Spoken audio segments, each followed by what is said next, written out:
Nangyari yung pinaka ayoko sana mangyari, which is yung may maiwang pera dun sa Saudi Bank. Pero mukhang dun na rin naman patungo. So quick story muna. Bali, nagbook ako ng flight to Qatar, sana magtutour ako. Kaso nagkaroon ng gera, so ang naging option ko noon is to cancel the flight or rebook the flight. Pero I chose to cancel. So, initially, dapat mga 20 banking days marirefund na. Pero nagkaroon ng problema sa system ng Gulf Air. So, anong nangyari? I needed to wait an additional 30 banking days. Pero within the time frame, nag-exit ako ng Saudi. So, anong nangyari? Kailangan ko i-close yung Saudi bank account ko. So, syempre, since nag-exit na and close na yung bank account ko, um, hindi ko na makukuha yung pera doon. Okay, so ang naging next step ko is to contact again Gulf Air para i-reroute sana. So ito na yung email na yun. I-transfer sana papunta sa Philippine bank account ko yung refund. Kasi sarado na yung SIM card ko, wala nang signal yon and close na yung bank account ko. Pati yung ATM card na ginamit ko dun sa pagbili nung flight na yun is sarado na. So, ina-expect ko sana talaga is i-reject ng YourPay yung refund na yon, babalik sa Gulf Air, tapos si Gulf Air ililipat sana sa Maya account ko, which is yun yung naging request ko sa email na to.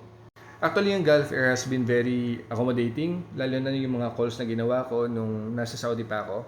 The agents were very helpful, they assisted me well.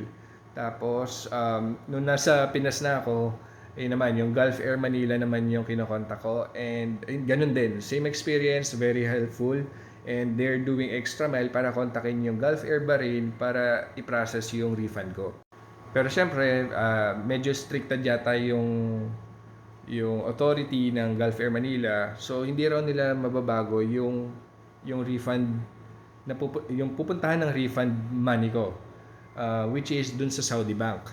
Tapos niyan, in-attach nila yung resibo. So, ang mangyayari, kontakin ko daw ulit yung Saudi Bank ko para dun ko i-request na i-transfer yung pera papunta sa Philippine bank account ko. Ito na yung pinaka-ayoko naman mangyari, which is naka-close na ngayon yung Saudi bank account ko sa YourPay, tapos dun pa rin nag-proceed yung transfer or yung refund from Gulf Air. So ito naman tayo ngayon, gumawa na ako ng email to YourPay, tapos in-inform ko sila na nag-exit na ako ng Saudi and my account has been permanently closed. Tapos may parating na refund and gusto ko sana ipare-route papunta sa Philippine bank account ko yung pera. Tapos dito sa email, nilagay ko yung complete information ko, yung full name, ikama number, registered mobile number sa YourPay account.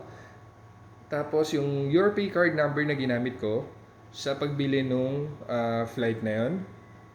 So ang refund amount sana is 1,345 riyals. Tapos nilagay ko rin dito yung bank details ng Philippine bank account ko, which is yung Maya.